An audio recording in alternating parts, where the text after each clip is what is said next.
지난주에 저와 여러분들은 6월절과 만나로 하나님의 은혜가 신실하고 불변함으로 우리 가운데 다시 임하고 있다는 것을 함께 나누었었습니다. 여러분, 지금 이스라엘 백성들이 처해 있는 상황은 적과 마주하고 있죠. 돌격 앞으로라는 명령 떨어지면 전쟁이 지금 곧바로 시작되는 일촉즉발의 상황 가운데 지금 이들이 거하고 있습니다. 그런데 이들이 그런 상황임에도 불구하고 우리가 앞에서 지금 쭉 살펴보고 있는데 할례를 행했고, 그리고 또 지난주에 확인했듯이 6월절을 지키고 있었죠. 여러분, 이 할례와 6월절을 통해서 하나님께서는 전쟁이 시작되기 직전에 그들에게 분명하게 말씀해 주고 싶었던 것이 있었습니다. 할례로 통해서 하나님께서 그들에게 얘기해 주려고 하는 것은 뭐였죠? 너는 나와 언약을 맺은 내 백성이다. 너희는 나의 언약 백성이에요. 이 사실을 기억하고 어디에서든지 나의 말씀에, 나의 말에 순종해서 살아간다면 내가 너희들과 함께 할 거야 라는 의미에서 하나님께서 할례를 명하셨습니다. 그리고 지난주에 살펴봤듯이 6월절을 지키라고 명하신 것은 모든 순간에 내가 너희를 구원해. 너희들이 어떤 상황 가운데 있을지라도 이 사실을 분명하게 얘기해 주시기 위해서 적과 맞이하고 있는 그 상황에서 할례를 행하라 명하셨고 6월절을 지키라 명하셨던 것이죠. 여러분, 6월절은 출애굽기 12장에 보면 출애굽할 때 하나님께서 지키라 명하셨던 절기죠. 그리고 2년이 지나서 시내산에서 하나님과 율법과 관련한 언약을 분명하게 체결하고 난 다음에, 그리고 하나님께 나아갈 수 있는 성막과 관련된 모든 부분들을 다 이루고 난 다음에 6월절을 다시 지키고 광야 생활이 본격적으로 시작되는 모습을 볼 수 있어요. 그리고 지난주에 나누었던 세 번째 6월절을 지킨 모습이 바로 가나안 땅에 첫 발을 내딛고 난 다음에 6월절을 지킨 모습이었어요. 여러분, 성경에 6월절은 이렇게 띄엄띄엄 지키는 절기인가요? 그렇지 않죠. 6월절은 하나님께서 분명하게 매년 지키는 절기로 말씀해 주셨어요. 그렇지만 광야 생활 가운데서는 상황이 여의치 않아서 이렇게 띄엄띄엄 6월절을 지키게 되는 거죠. 그런데 그렇게 띄엄띄엄 6월절을 지킬 때마다 이스라엘 백성들은 중요한 상황 가운데 있었고, 그 중요한 상황 가운데서 6월절을 통해서 하나님께서 그들에게 전해주고자 하는 메시지가 분명히 있었다는 것입니다. 그 메시지가 뭐였다고요? 내가 너를 구원해. 내가 너를 구원해. 여러분, 출애굽할 때 시내산에서 율법을 받고 난 다음에 그들이 본격적으로 광야 생활이 시작될 때, 가나안의 첫 발을 내딛고 본격적인 정복 전쟁이 시작될 때, 모든 상황 가운데서 이스라엘은 굉장히 초조하고 불안하고 자기들에 대한 미래에 대한 근심과 걱정들이 굉장히 많았을 거예요. 그때마다 하나님께서는 6월절을 지키라 말씀하십니다. 할례를 행하라 말씀하십니다. 여러분, 이 할례와 6월절을 통해서 나는 너희의 하나님이야, 내가 너희를 구원해, 분명하게 그들 가운데 선포해 주고 계신다는 것이죠. 이것뿐만이 아니라 지난주에 만나에 대해서도 살펴봤죠. 특별한 상황 가운데서 하나님께서 그들의 양식을 자급자족할 수 없음으로 인해서 매일 만나를 내려주고 계셨습니다. 근데 가나안 땅에 들어가서 그 땅의 소산을 먹고 난 그 다음 날, 그리고 무교조를 지키기 시작한 그 다음 날, 하나님께서 계속해서 내려주셨던, 40년 동안 내려주셨던 그 만나가 끊어지는 사건들에 대해서도 살펴봤어요. 여러분, 이것은 하나님의 은혜가 끊어진 것이 아니고 하나님의 은혜가 전환되는 것을 보여주는 것이라 말씀드렸죠. 광야 생활 가운데서는 특별한 하나님의 은혜가 임했어요. 그런데 이제 가나안 땅에서는 보편적인 은혜, 일상적인 은혜가 그들에게 임할 것이라는 것을 이 만나가 거침을 통해서 하나님은 그들에게 말씀해 주고 있는 거예요. 내가 너희들과 계속 함께 할 거니까 너희들은 염려하고 걱정하지 않아도 돼.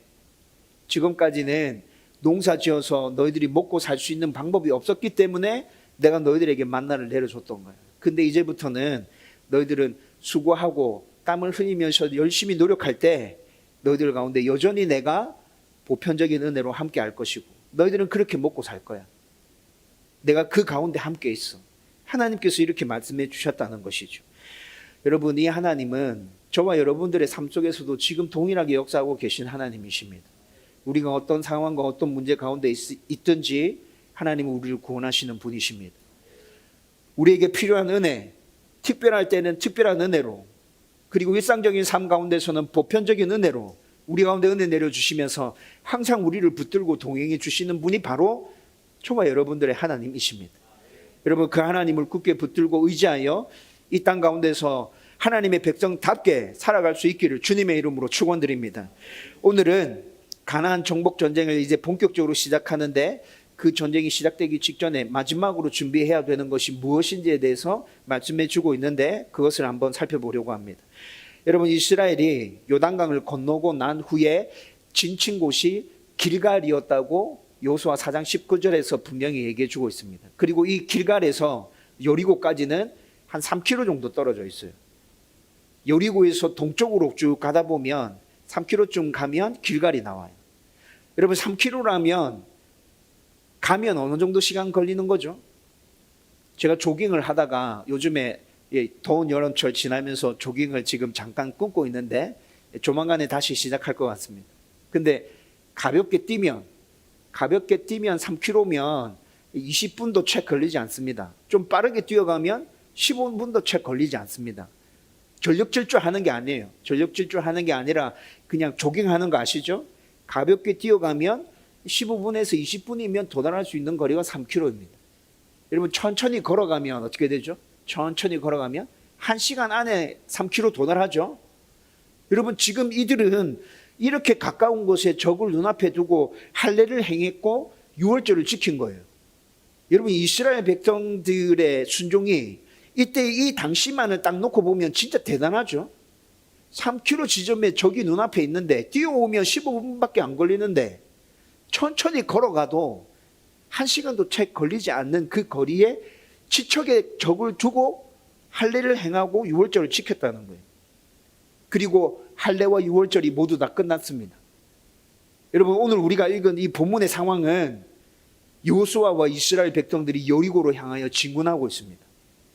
진짜 이제 여리고와 붙기 위하여 올라가는 거예요.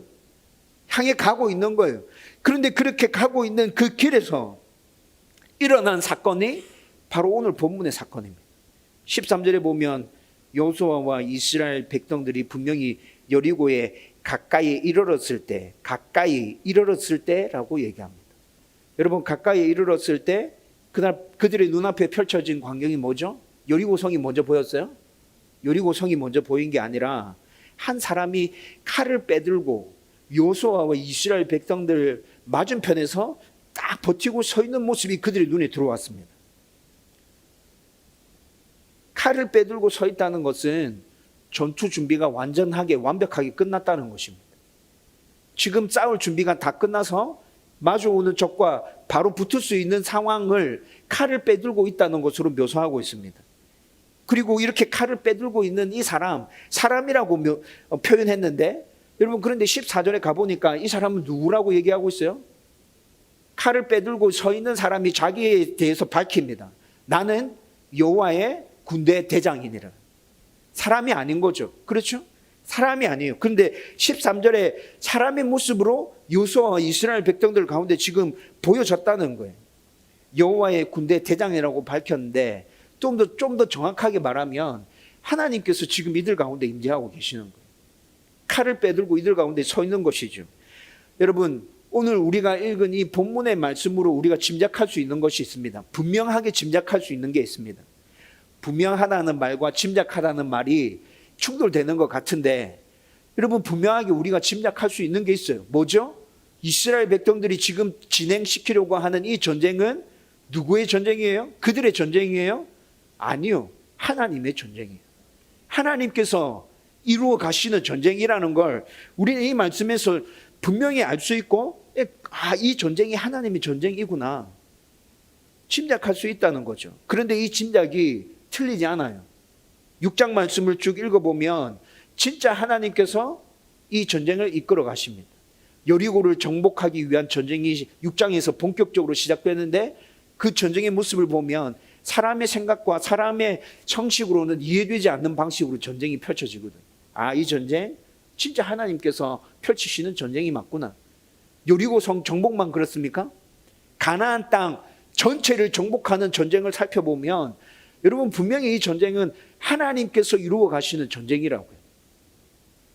따라서 이스라엘 백성들에게 반드시 필요한 것은 하나님을 신뢰하고 그분을 온전히 순종함으로 따르는 일이었어요. 하나님께서 이 전쟁의 최고의 대장 되신다. 그분이 이 전쟁을 펼쳐가신다. 우리는 그분의 명령에 순종해서 따라가기만 하면 돼.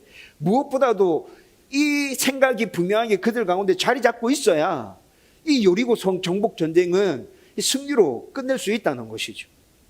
여러분, 그래서 하나님께서 이걸 분명하게 알려주시기 위해서 앞에 무엇을 행하라 하셨다고요?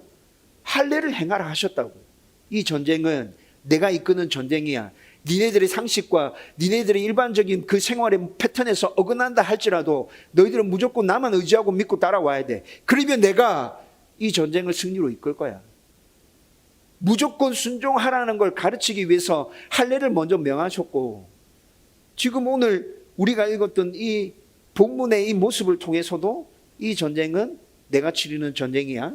나를 믿고 따라와야 돼. 똑같이 말씀해 주고 있다는 거죠. 그런데 여기서 제 눈에 들어온 것이 하나 있어요. 여리고로 향해 가는 여호수아의 정면에 하나님의 군대 대장이 마주 서 있다는 것입니다. 마주 서 있어요. 앞서 언급해 드렸던 것처럼 여호수아와 이스라엘은 여리고로 향해서 지금 진군하고 있어요. 진군하고 있죠. 그리고 이제 여리고에 다다랐습니다. 다 왔어요. 여러분, 이 상황이라면 곧 그들 눈앞에 무엇이 딱 등장하게 되는 거죠? 여리고 성이 눈앞에 딱 등장하게 되는 거잖아요. 그렇죠? 그런데 여리고 성에 대해서는 이미 저와 여러분들이 말씀을 나누었어요. 여리고 성은 어떤 성이죠? 그림 한번 보여주세요. 이 그림 몇 주 전에 우리가 봤어요. 그렇죠? 여리고 성은 성벽이 이렇게 만들어져 있어요. 나지막한 언덕에 지어져 있는 작은 성이었어요. 여리고는 작은 성이었어요. 여러분, 아이성이 몇 배나 더 크다고 말씀드렸는지 기억나십니까? 여리고 성보다 아이성이 3배나 더 컸다고요. 그런데 성경에 보면 아이성은 작은 성이라 얘기하고 있어요. 여리고 성은 굉장히 견고한 성이라고 성경에서 얘기하고 있어요. 그 이유가 여리고 성의 성벽이 이렇게 지어져 있기 때문에 그래요. 여리고 성이 있던 그 언덕은 아래쪽에 돌로 된 옹벽을 기초로 해서 높고 거대한 토벽으로 성 전체가 둘러싸여져 있었습니다. 여러분, 그 옹벽은 언덕의 높이를 맞추기 위해서 쌓아졌던 그 옹벽의 높이가 한 4m에서 5m 정도 됐어요. 그리고 그렇게 옹벽을 쌓고 난 다음에 그 위에 두께가 2m, 높이가 한 6에서 8m 정도 되는 진흙으로 만든 토벽이 그 위에 서 있었어요. 그런데 여러분, 이 벽이 한 겹으로 되어 있어요? 한 겹으로 되어 있지 않죠. 2겹으로 되어 있죠. 외벽이 있었고 내벽이 있었어요. 여러분, 여리고성 전체가 이렇게 둘러싸여져 있습니다. 여리고에 살던 주민들이 지금 이스라엘이 요단강 건너왔을 때 어떻게 하고 있었죠? 여리고성 안으로 들어가서 성문을 굳게 걸어 잠그고 있었어요. 여러분, 성벽이 이렇게 만들어져 있고 성문을 굳게 걸어 잠그고 그 안에 들어가 있는 여리고성. 여러분, 이스라엘 백성들이 이 모습을 먼저 그들의 눈으로 확인한다면 여러분, 그들의 사기가 어떻게 됐을 것 같습니까? 지금 이스라엘 백성들은 사기가 충전합니다. 그렇죠? 하나님의 은혜로 요단강을 건넜습니다. 이 기세를 몰아서 쭉쭉 나가면 모든 것들을 다 이룰 수가 있을 것 같은 느낌이 그들 가운데 듭니다. 그런데 지금 본격적으로 전쟁을 한판 벌이기 위해서 진군해서 갔는데 자기들 눈앞에 드러난 모습이 이런 모습이야. 난공불락의 여리고성이 딱 버티고 있어. 여러분, 그들의 마음이 어떻게 됐을 것 같아요? 흔들리고 무너지고 내려앉지 않았을 것 같아요. 그런 생각 들지 않습니까? 좌절했을 거예요. 낙심했을 거예요. 에이, 목사님, 그럴 리가 있습니까? 하나님의 은혜로 요단강 건넜는데요. 지금 이스라엘 백성들 사기가 충전한다고 목사님께서 지금 몇 주 동안 설교하면서 계속 말씀했잖아요. 맞아요. 이스라엘 백성들의 상황이 그래요. 그런데 이런 상황 가운데 있었던 이스라엘이 자기들의 눈앞에 펼쳐진 그 모습을 보고 실패하고 좌절했던 그 사건이 성경에 기록되어져 있어요. 어디였죠? 가데스 바네아에서 그랬습니다. 가데스 바네아에서 그랬습니다. 여러분, 가데스 바네아에서 이스라엘 백성들이 가나안 땅을 정탐하기 직전에 시내산을 출발할 때 그들이 행했던 게 뭐예요? 시내산에서 하나님께서 뭐하라 명하셨죠? 똑같이 명하셨어요. 할례를 행해라. 유월절을 지켜라. 그리고 그들 가운데 하나님께서 똑같이 말씀해 주셨다고요. 너는 내 백성이야. 나와 언약을 맺은 내 백성이야. 내가 너희를 구원할 거야. 너희들 눈앞에 펼쳐져 있는 이 광야 생활 아무것도 아니야. 여러분, 그 사실을 분명하게 하나님께서 말씀해 주시고 난 다음에 가데스 바네아로 갔어요. 그리고 가나안 땅을 40일 동안 정탐했다고요. 여러분, 그런데 그 이스라엘 백성들이 가나안 땅을 40일 동안 둘러보고 난 다음에 어떻게 했어요? 나는 하나님의 백성이다 라는 그 정체성이 다 무너졌어요. 하나님이 나를 구원하시고 하나님이 나를 인도하신다 라는 그 믿음이 산산이 조각나 버렸어요. 하나님을 원망하고 모세를 원망하기 시작합니다. 여러분, 그 실패가 가데스 바네아에서 있었다고요. 여러분, 지금 이스라엘 백성들은 사기가 충전해서 싸움을 벌이기 위해서 여리고를 행군해서 갑니다. 곧 여리고성이 눈앞에 펼쳐질 겁니다. 그런데 여리고성이 그들의 눈앞에 바로 드러난다면 이들은 또 무너지게 될 겁니다. 백성들만 그런 게 아니죠. 백성들만 그런 게 아닙니다. 여러분, 여호수아의 심정은 지금 어떨 것 같습니까? 지금 진짜 이제 전쟁 벌이기 위해서 진군해서 가고 있다 했잖아요. 여호수아가 제일 앞장서 있습니다. 여호수아의 마음이 평안했을까요? 여러분, 생각해 보십시오. 여러분, 지금 여호수아 무슨 생각하고 있을까요? 지금 전쟁 벌이로 지금 가고 있는데 아직까지 하나님께서 들려주신 말씀이 아무것도 없어요. 여리고성을 어떻게 치고 어떻게 공격하고 어떻게 방어하고 어떻게 해라는 말이 여호수아에게 들려온 것이 아직 아무것도 없다고요. 할례를 행하라는 말이 있어서 순종했어요. 유월절을 지키라는 말이 있어서 순종했어요. 그런데 그 이후에 하나님께서 뭐라 말씀해 주시지 않아요. 그냥 진군에 올라가라 말씀하셔서 진군에 가고 있어요. 여러분, 여호수아 진짜 초조하고 답답했을 것 같아요. 도대체 뭐 하라는 거지? 지금 올라가면 진짜 눈앞에 여리고성 딱 등장할 건데 그러면 우리는 여리고성을 어떻게 공격해야 돼? 하나님께서 왜 나한테 아무 말씀 해주시지 않는 거야? 굉장히 불안하고 초조했을 것 같아요. 이런 상황에서 여호수아와 이스라엘 백성들 눈앞에 등장하고 있는 모습이 어떤 모습이에요? 칼을 빼들고 서 있는 여호수아의 군대 대장입니다. 여호와의 군대 대장입니다. 그것도 그냥 서 있는 게 아니라 칼을 빼들고 서 있죠. 싸울 준비를 완전히 마친 여호와의 군대 대장이 그들 가운데 그들 앞에 딱 서 있습니다. 여러분, 이것이 무엇을 얘기해 주는 거예요? 아주 중요한 교훈이 이 안에 담겨져 있습니다. 여리고를 먼저 바라보지 마라. 여리고를 먼저 바라보지 마라. 나를 먼저 바라봐. 나를 바라봐. 그러면 너희들 할 수 있어. 여러분, 지금 하나님께서는 그들 가운데 임재하셔서 이 사실을 지금 얘기해 주고 있는 것입니다. 하나님께 시선을 집중하고 하나님의 말씀을 듣고 그 말씀에 순종하고자 하는 의지와 결단을 가지고 그 다음에 여리고를 바라봐야 돼요. 여리고를 먼저 바라보는 것이 아니라 하나님께 시선을 집중하고 난 다음에 그분의 음성을 듣고 여리고를 바라봐야 된다.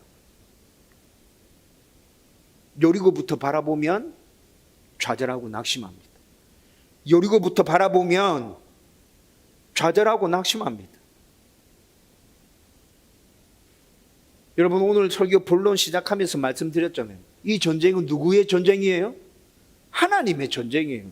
이스라엘 백성들의 전쟁이 아니에요. 여호수아의 전쟁이 아니에요. 하나님이 이끄시는 하나님의 전쟁이에요. 따라서 이들은 하나님께 시선을 집중해야 되고 하나님의 음성을 귀 기울여서 들어야 되고 그 음성에 순종해 갈 때 이 전쟁을 승리할 수 있게 됩니다. 그래서 하나님께서는 여리고 성에 다다른 이스라엘 백성들 가운데 임재하셔서 그 시선을 온전히 당신께로 집중해서 끌어당기십니다. 나를 봐라, 나를 봐. 우리도 모든 상황과 문제들 앞에서 하나님께 먼저 시선을 집중해야 합니다. 굉장히 많이 들어보셨던 이야기죠. 근데 살아갈 때 이렇게 잘 되지 않아요. 그렇죠? 여러분, 하나님께 먼저 시선을 두십시오. 우리의 문제와 상황들 먼저 바라보지 마세요. 그러면 우리의 삶과 우리의 교회도 하나님의 뜻을 이루면서 그분을 온전하게 드러내고 그분의 영광을 선포할 수 있을 것입니다. 여러분, 그런데 이렇게 시선을 하나님께 먼저 집중해도 우리의 여러 생각들이 하나님 명령 듣는 것을 방해할 때도 참 많습니다. 여러분, 오늘 13절 말씀을 보면 이렇게 증원에서 가는 도중에 여호와의 군대 대장을 딱 만났습니다. 그런데 그렇게 여호와의 군대 대장을 만났을 때 여호수아가 질문하는 첫 번째 질문이 뭐죠? 여러분, 13절 뒷부분에 나와 있거든요. 13절 뒷부분에 나와 있는 이 질문을 우리가 이해하기 쉽게 편하게 바꿔서 말씀드리면 이 질문입니다. 우리 편입니까? 적입니까? 당신은 우리 편입니까? 적입니까? 지금 여호수아가 여호와의 군대 대장에게 이 질문을 던지고 있어요. 여호수아의 처지라면 지금 이렇게 질문하는 거 충분하죠? 당연히 이해가 되죠? 저와 여러분도 똑같은 상황 가운데 있었으면 전쟁 벌이기 위해서 나가고 있는데 어떤 사람이 내 눈앞에 칼을 빼들고 서 있어요. 근데 아군인지 적군인지 분별이 안 돼요. 그러면 분명히 우리도 이렇게 물었을 거예요. 당신이 우리 편입니까? 적입니까? 여러분, 그런데 이렇게 묻는 이 질문 안에는 두 가지 의미가 내포되어 있습니다. 아주 자연스럽게 이 두 가지가 담겨져 있습니다. 어떤 의미가 이 안에 내포되어 있는 거죠? 첫 번째는 우리 편이면 좋겠습니다. 네가 우리 편이면 좋겠어. 지금 곧 전쟁 시작되는데 너의 신분이 뭔지 분명하게 알 수가 없어. 그런데 네가 우리 편이면 좋겠어. 아군입니까? 적군입니까? 물을 때 여러분, 이 의미가 그 질문 안에 담겨져 있는 거죠. 두 번째는 어떤 의미가 이 안에 담겨져 있어요? 네가 만약에 적군이라 하면 나는 지금 당장 싸워서 너 죽일 거야. 여러분, 이 의미를 지금 담아서 이 질문을 하고 있는 거 아니에요? 겉으로 보이지 않았어요. 그런데 여호수아 안에 이 의미들이 담겨져 있습니다. 이 전쟁을 이끄시는 하나님은 지금 여호수아에게 특별하게 명령 내리신 게 있다 했어요? 없다 했어요? 아무것도 없어요. 그래서 여호수아가 답답하고 불안하고 초조했을 거라 말씀드렸잖아요. 그런데 아주 자연스럽게 그냥 질문 던졌는데 이 질문 안에 여호수아는 이미 어떤 의도를 가지고 질문을 하고 있는 거라고요? 네가 우리 편이면 좋겠어. 아니면 지금 당장 싸워서 너 죽일 거야. 명령이 있었어요? 없었어요? 아무것도 없었어요. 그런데 그냥 여호수아는 이 의미들을 담아서 이렇게 질문하고 있어요. 여러분, 모세의 종으로 젊었을 때부터 훈련받은 인물이 여호수아입니다. 하나님의 종으로 선택받은 이가 여호수아입니다. 굉장히 믿음이 뛰어났죠? 지금 이스라엘 백성들 중에 여호수아만 한 믿음을 가지고 있는 사람은 없습니다.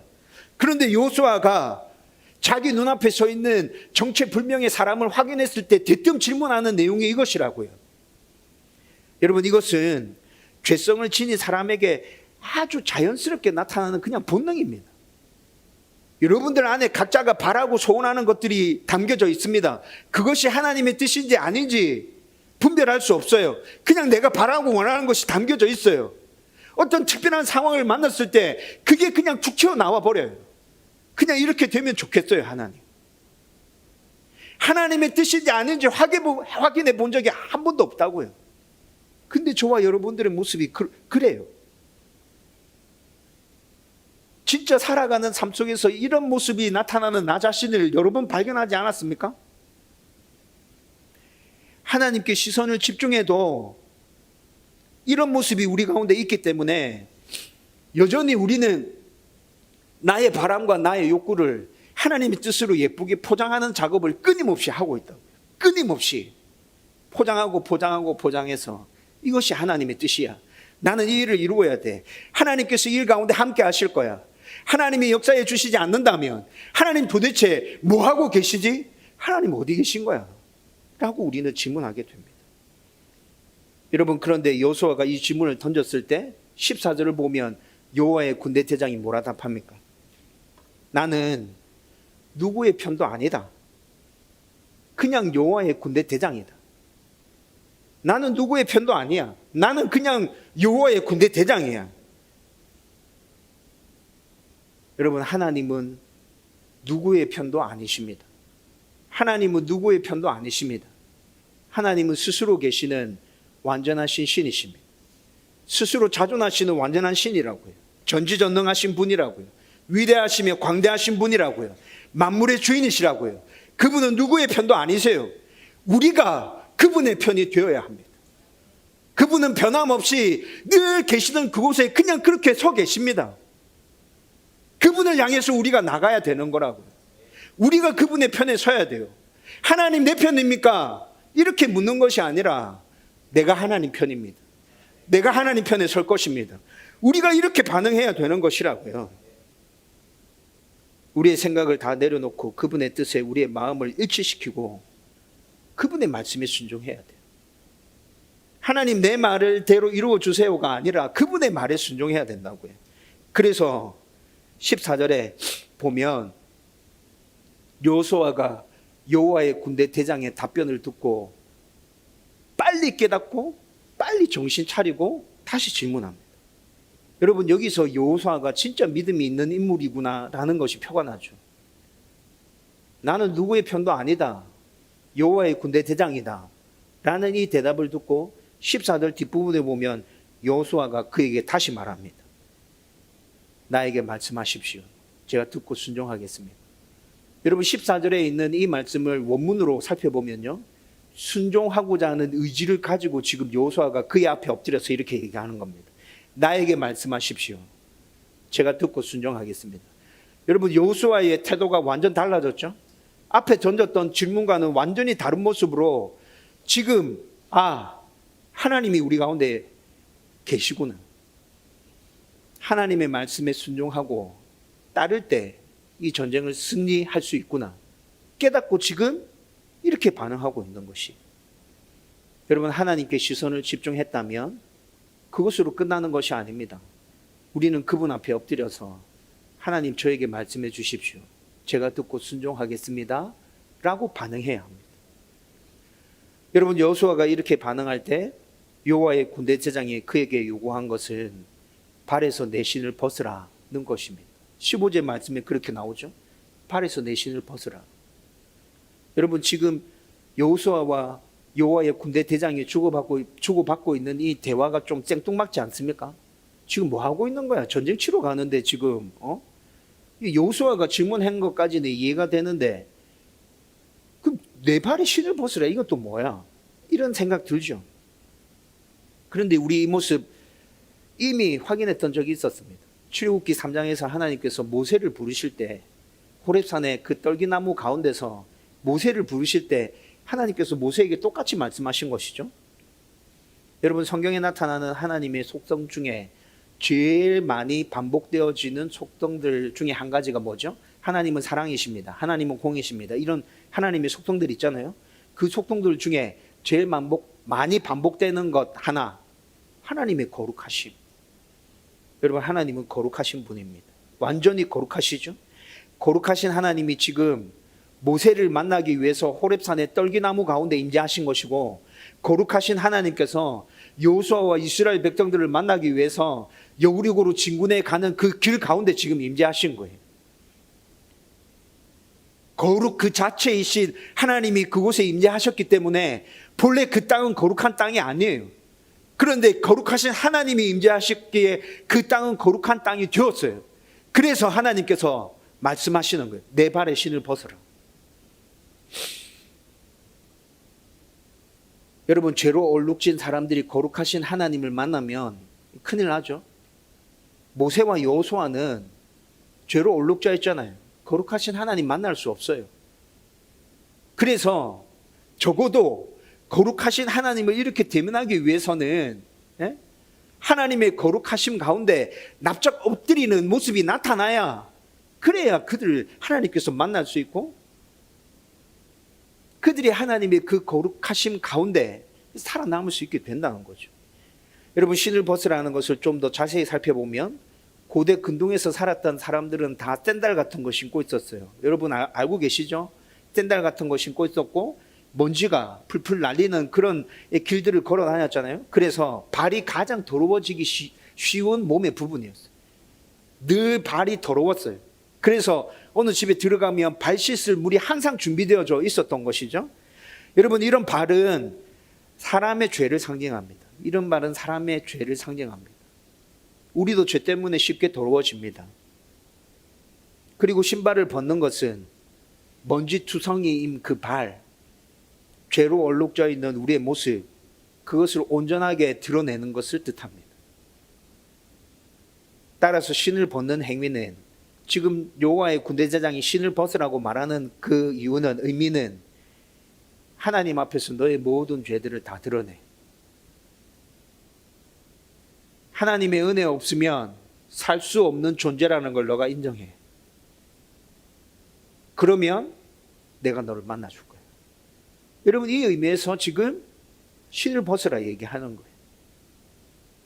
여러분, 이렇게 신을 벗고 나의 모든 죄들을 드러내고 하나님의 은혜가 아니면 난 단 한순간도 살 수 없습니다. 이런 고백을 담아서 그분 앞에 납작 엎드리면 하나님의 은혜가 우리 가운데 임하는 것이죠.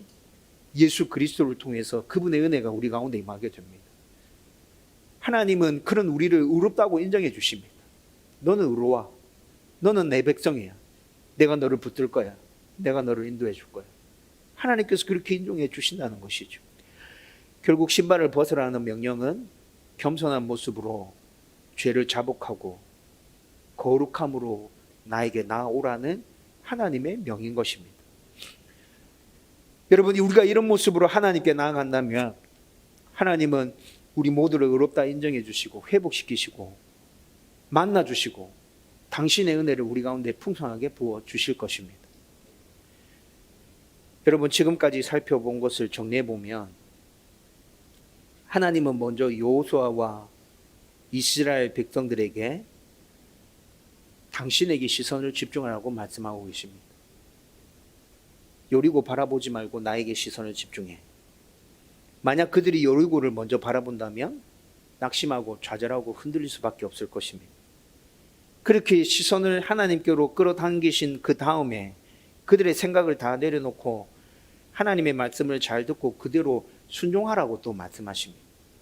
내 음성을 듣고 그대로 순종해. 여러분, 이때 하나님께서 요구하시는 태도는 어떤 태도예요?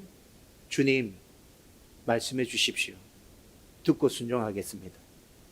제 생각들, 내 의지, 내 판단, 내 자존심, 나의 교만, 모든 것 다 하나님 앞에 내려놓습니다.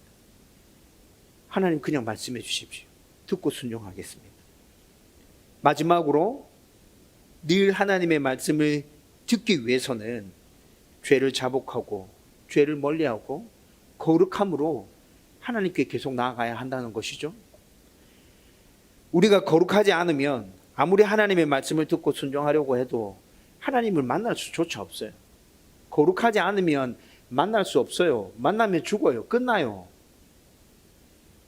여호수아와 이스라엘 백성들에게 이런 모습이 있다면 그들의 마음이 이렇게 결단되어져서 네, 하나님 그렇게 할게요 라고 순종하는 모습이 그들 가운데 나타난다면 여리고 성을 그들은 하나님의 방법으로 정복할 수 있게 될 겁니다. 가나안 땅을 하나님의 방법으로 차지할 수 있게 될 거예요. 저와 여러분들도 똑같죠? 오늘 우리가 나누었던 말씀 가운데 우리에게 주어진 교훈, 여러분 이것을 붙들고 하나님께 시선을 집중하고 하나님의 말씀에 귀를 기울이고 나에게 말씀해 주십시오. 순종하겠습니다. 내 생각, 내 판단 다 내려놓습니다. 여러분, 이런 모습으로 거룩함을 이루기 위하여 몸부림치고 나아간다면 저와 여러분들의 삶 가운데도 동일하신 하나님의 역사가 분명히 드러나게 될 것입니다. 이 은혜가 넘쳐나기를 주님의 이름으로 축원드립니다. 이제 말씀을 정리하려고 합니다. 지난주 금요일 오후에 설교 준비가 거의 끝나갈 무렵에, 그저께였죠. 설교 준비가 거의 끝나갈 무렵에 제 마음을 아주 힘들게 하는 전화 한 통을 받았습니다. 그 이후로 한 3-4시간 동안 마음이 너무 힘들었습니다. 겨우겨우 설교 준비는 마무리 지었는데 그 다음에 생각이 움직이지 않았어요. 돌아가지 않았어요. 아씨, 또 왜 이렇지? 뭐 이런 생각들. 힘없이 집에 들어갔어요. 힘없이 집에 들어가고 집사람이랑 조금 얘기하고 그냥 아무 욕도 없이 아무 생각도 없이 그렇게 3-4시간이 그냥 쭉 흘러가고 있었어요. 여러분, 그런데 갑자기, 진짜 갑자기였어요. 계기가 전혀 없었어요.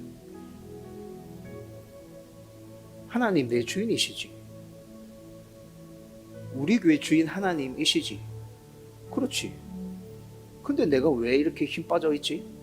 내가 왜 이렇게 불안해하고 초조해하고 있지? 성도들한테 그렇게 얘기했는데 그냥 그 생각이 쑥 들어왔어요. 그리고 난 다음에 내 안에 있었던 불안과 초조들 다 사라지고 없었어요. 진짜